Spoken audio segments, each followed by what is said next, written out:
réellement ils animent. Et la deuxième sous-question, si je peux la poser. Ok. Obi Kofi dénonce ça. On a le bien que le père de la nation doit aller comme tu sais que la dénonce. Quand on a le commandant suprême de l'armée, tu sais que la dénonce. Cela veut dire quoi? Vous êtes libre. Cela veut dire que c'est une autre loba qu'on dit que nous non. Vous êtes libre. Il y a un koloba makamu oyo et du koloba par rapport à Yamboka. Alors le point se pose là.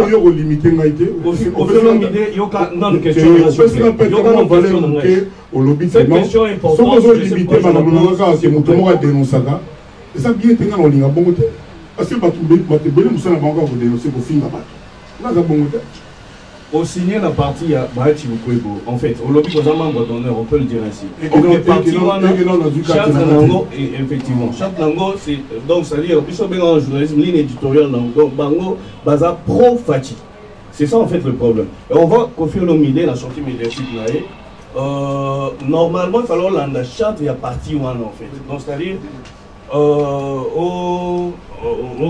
quand même, c'est que fait le président présentement en fait. Quand je dis que vous dénoncez, donc vous avez l'art de dénoncer, c'est-à-dire on a plateau, on a émission qui est passée. Balobini, Ozaraki, donc c'est-à-dire au Tumbi, deux parties quoi. Donc au fait, n'était ni pour ni contre, c'est que c'est passé. Or question, il y a partie, il fallait qu'on l'a la ligne et tout rien là-bas. C'est la question que j'avais posée. On a tenu une ambition politique là, normalement pour chuter à Kofi Olomide et Zahani.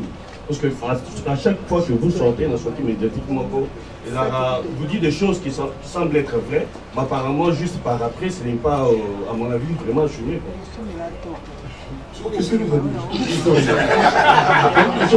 se comprend une question. J'ai l'impression qu'on ambition politique, avec les temps, ça sera quoi? C'est quoi en fait? Parce que ma sortie médiatique, sur le plan politique, vous n'êtes pas vraiment concret en fait. On peut dire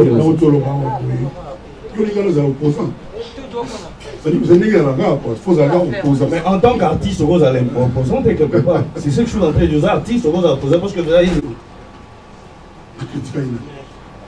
Faut que vous ayez la critique. Si vous avez dit que la ligne que vous allez là, la classe, la grève, le médecin, la grève, il y a des étudiants partout, ça y est bien. Si vous avez ça,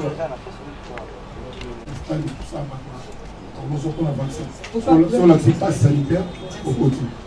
Vous avez parlé du sabotage au pluriel d'ailleurs. Pourquoi l'acharnement on a sur surtout sur la personne? On a mis Karayo. Vous avez un concert, Kofi et Cher, comme la poto, surtout ma combattant, vous avez une relation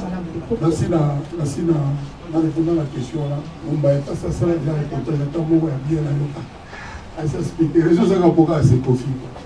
Ils ont pour ça. Moi, je m'en tout ça, je vous jure. Les questions bien autour de je faisais la fille de chemin.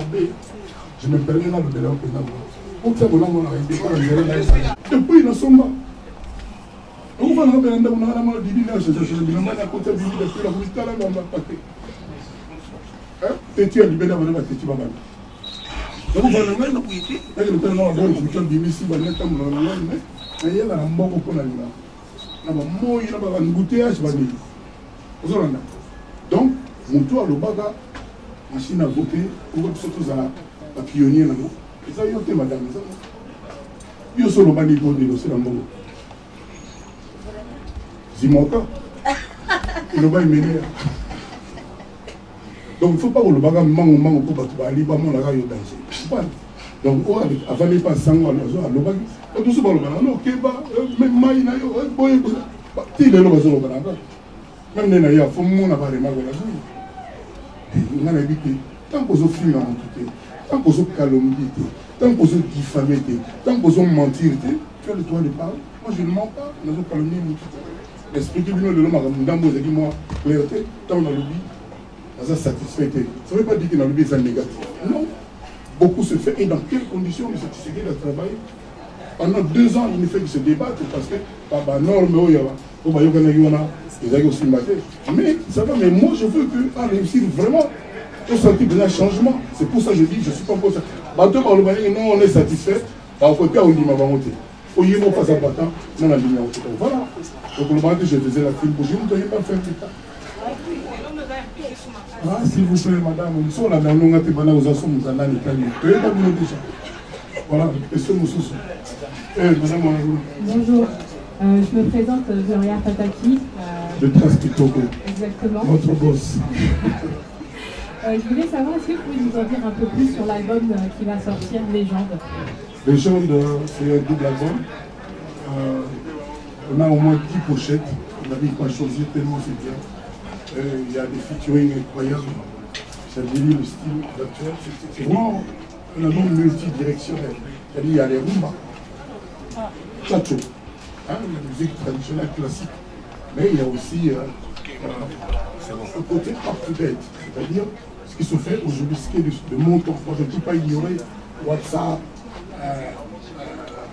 tout ce qui se fait là, je ne peux pas. Donc je suis de mon époque, Dieu m'a permis d'être ce matin encore en train de respirer. Donc je fais avec les donc il y a des featuring avec Karis, avec Soulkin. Soulkin, c'est le Gims des Arabes. Un super grand artiste qui, je pense, il a déjà fait 600 millions de vues. Plusieurs millions de Voilà. Soulkin, si vous entrez dans les chaînes, vous allez voir qui c'est. Il y a avec Gaz Mawete, il y a Younos qui est là, il y a des vidéos, j'ai déjà dit, il y a beaucoup d'artistes, ils ont oublié Atiwa Seven, etc. Donc c'est un album vraiment que j'ai fait avec moi, avec cœur. Je n'arrive pas d'ailleurs à m'arrêter. Ça continue. Il sera en deux volets, deux machins. Et puis il y a déjà des clips qui ont été faits. C'est eux, hein, c'est leur bien. Hein. Je suis fier de les avoir rencontrés. Et puis ça se passe comme ça, quoi. Ça va bien. Je compte sur Trace, surtout Trace Kitoko, hein, pour que vous puissiez contribuer à. Vous savez, les chansons de profil, pendant un mois on dit que c'est pas bon. Après, Tony, on était mon autre là. Donc il n'y a pas de mauvaise chanson là-bas. Et on n'arrive pas à faire la play. Comment tu peux là? Le tracklist. On n'arrive pas à choisir la première. On n'arrive pas. Mais moi je propose Andrés. Et puis après. On ouvre avec Andrés. Et puis après la chanson avec la vidéo. Et puis quand même, nous, c'est ta femme. Il y a une chanson qui s'appelle Femme. Voilà. Merci beaucoup, Madame Fatek. Je suis honoré de ce que vous soyez venu là. Merci. Merci. Mais bonne semaine, on est tête. Ah, il faut Je vais profiter par la même question. Je profite, comme il a posé la question sur le Légion. Toi, tu veux? Oui, je pose aussi.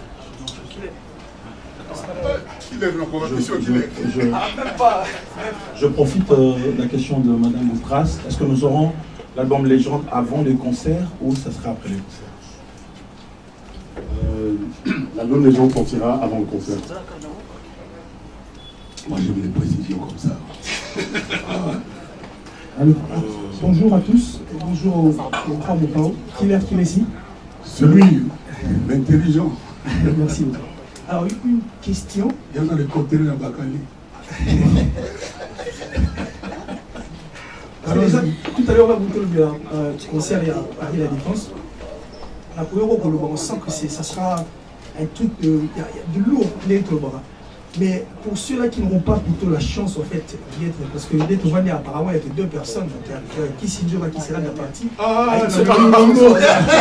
sont vaccinés, et le chef aussi, Volcan, ça dit qu'il va quand même aller du moins, il va aux alentours. Champion aux alentours. Ambrazio Zade, Bakomi Kate. Par exemple, je vais dire si de l'homme pas aux alentours, on a fait un bateau. Bon, si vous prenez un bateau aux alentours, à quand le stade? C'est ça. Alors, pour un bateau aux alentours, à quand le stade des martyrs? Ça nous fera aussi du bien de nous confier l'idée. Le système va les développer à quoi? Moi, à dès qu'il y a placement, des autres de côté. C'est-à-dire, la évité ceux qui ont ça, la ville, alors le comment a demandé qu'on a villa del bureau, on a 50 j'espère pour le blanc, on va faire non. Mais on a bien la petite situation, soit disant pas pour lui, pour le monde, et à cause de ça, on tourne à la maison.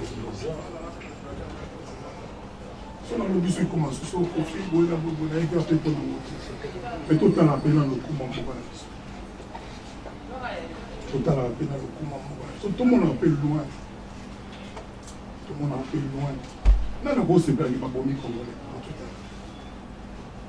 Et si vous faites l'élection, la mission est démesurée. Babomi n'a un bateau à Zali à Bassaï. Bateau, ça devient un magasin, quand même, un employeur à faire un congolais. Même si ma salaire les a faux. Bon, on a dit maintenant qu'on a abordé comme un décision, on a tout dans le bec qui est zéro, c'est un gars. C'est qu'il y a un bon. Une fois que ça, on analyse beaucoup. Donc, qu'il a un qu'il a au moins 6 déjà. Au moins 6. Oui, moi, je suis Saint-James. Alors, question nanga ezali presque requête. Requête, on a le bail jour dans le film micro, on a fait voir mon entier et puis on retourne le grand artiste Kofi Olomide. Kofi Olomide, c'était la mingi au salle cinéma. Pour otika la libéla comme artiste en coup faraté, dans le monde de la musique aux Ali, dans le monde de la politique au palpé, mais pour dans le monde du cinéma. On a un groupe sur le plan international.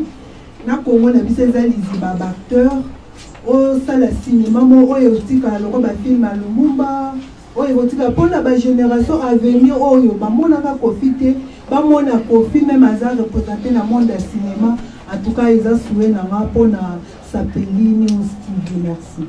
Merci beaucoup, je touche du bois. Explique l'expression pour ceux.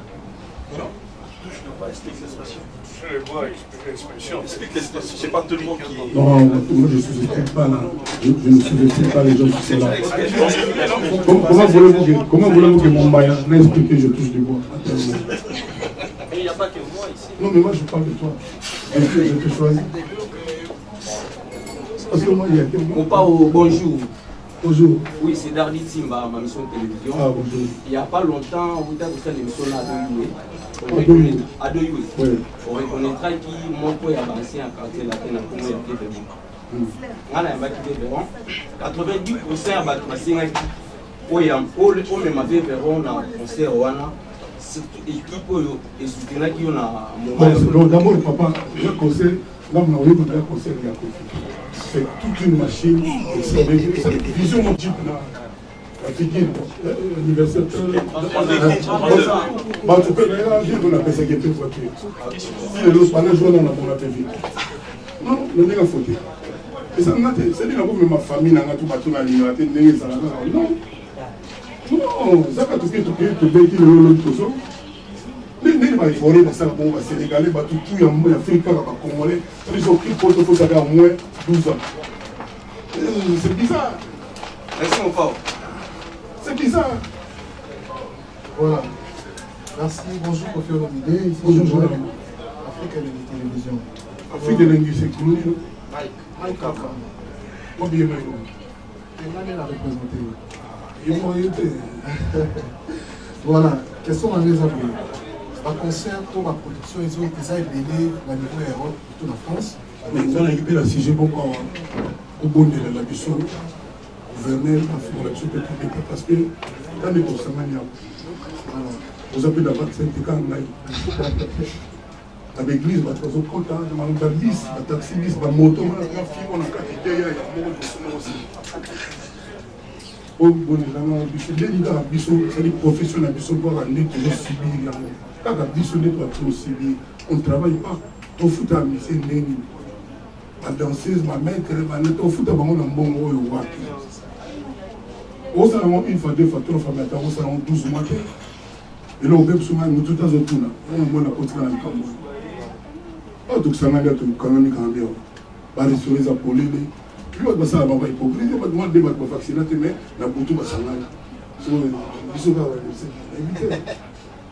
Voilà, question dans les abonnés. Question dans les abonnés. Voilà. La production est appelée à niveau de France.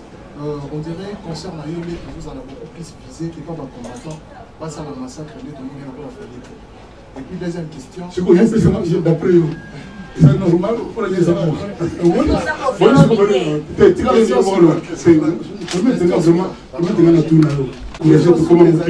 Est-ce que la participation a fallu et ça va toujours? affirmer.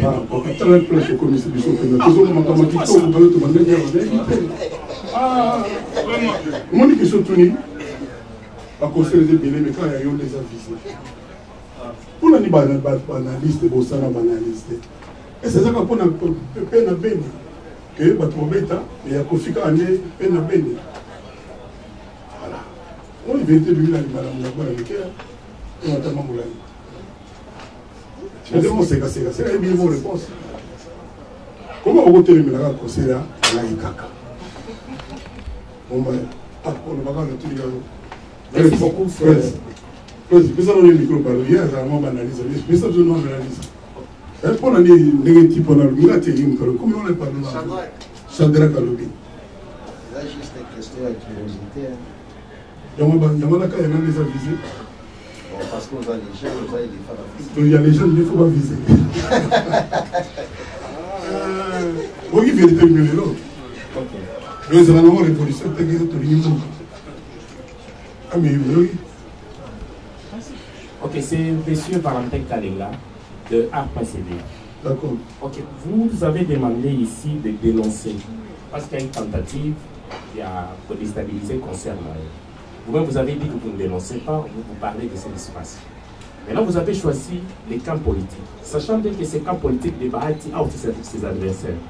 Vous n'avez pas peur que l'adversaire voit là-bas les sous-sous pour comment l'adversaire s'oppose à un camp politique? Est-ce qu'on peut dire que au sein du bilan politique, c'est bon de la sauter. On a notre politique à 2 semaines. Pourquoi tu ne fais pas même sauter? Là, il y a une liste. Là, il y a un comment il concerne les Anglais. Je ne sais pas si on a un bâtiment. Si on peut se répondre des amours bien.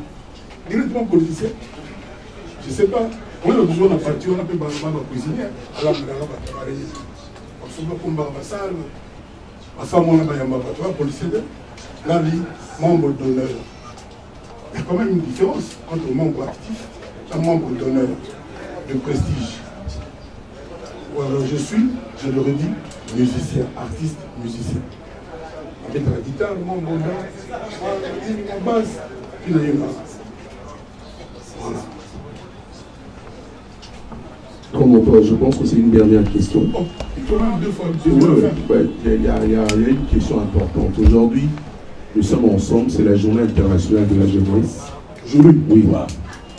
Pour faire un message en tant que leader d'opinion à tous les jeunes aujourd'hui. Quel est le message important?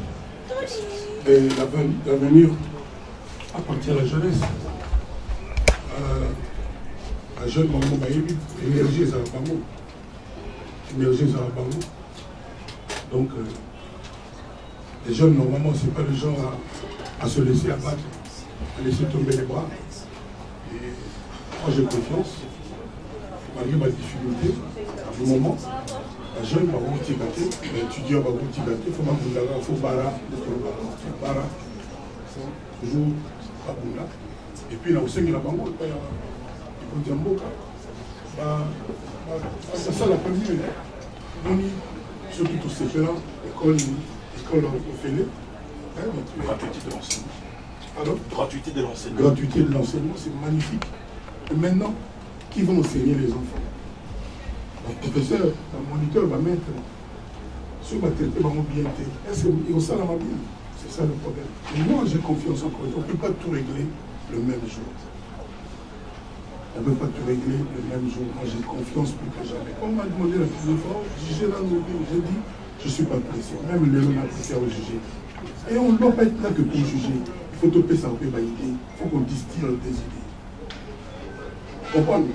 Donc, pour les jeunes, tout le monde sait que sans la jeunesse, une nation perdue. Donc, je sais que ça va aller. Dieu n'oublie pas ses enfants, comme dit l'expression. Relativement toujours à la jeunesse, on vous a trouvé très impliqué, hein, comme on l'a dit tout à l'heure par le confrère, avec la jeunesse, surtout dans votre sphère musicale, avec le featuring, les jeunes montants.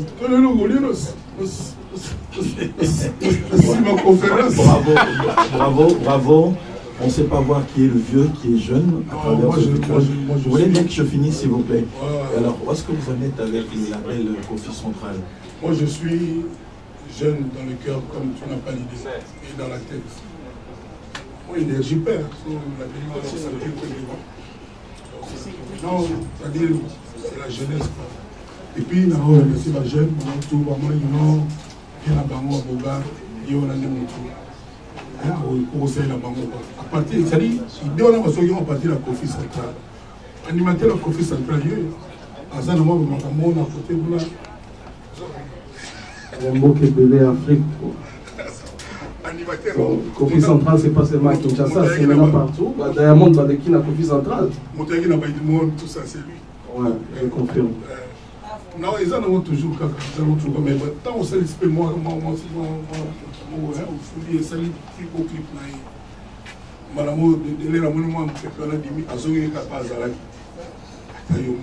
tu vois de qui je parle. Au Sali Pendo, c'est pas le plus beau clip à carrière jeune. Au Sali Pendo, moi bien, comme tout naïf. Quand moi, il y a les Bossouana, alors il y a les Soukapa ou Tagi. Et on peut vous décourager. Vous êtes fatigué de l'ingratitude? L'ingratitude, non. C'est sans effet. C'est sans effet. Et puis bon, c'est de bonne guerre. Parce que ça, depuis. Ok, moi c'est Mathieu Banchier, RTVS et puis Elenga Congo sur Internet. D'abord, on a conseillé une question dans la Voleza et on ne pas battre Libanda parce que tant que qui d'abord les gars qui na émission il y a beau soleil en politique, la qui na bachangu et partout pour la salle là-bas. Interview là maman ba fan ya Koffi Olomide otozana awa en tout cas en tant qu'artiste ya monene ya mboka na biso icône ba fan no tout balingaki vraiment te okotala na carrière politique ba bibatikela biso Koffi na biso kaka ndenge tozalaka na ye to mesali na musique kaka na musique ya wasela na biso makambo malamu en tout cas ba boya qui vraiment balobi ye yo tout monde na yo na makambo zoloba ils ont appris après ndenge bataboyi vaccin. C'est-à-dire sans boyer bango, sans fondement, quand on a ah, balobi que film mon père je montre non, pas les Sophie on ne botte que on s'en le ah, non on botte que on a besoin de s'agir. Les autres appellent ça dit, je sais pas comment tout. Il faut tous avoir appris la recherche là. C'est un temps d'esprit un peu capricieux. Mais bon, on a comme président de ce carré. On les lombo quand ils sont quand on est devenu la monnaie de la vie.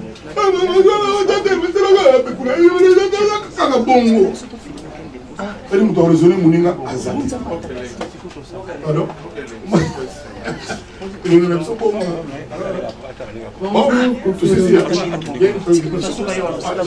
bonjour Koffi Olomide, là. Obimi.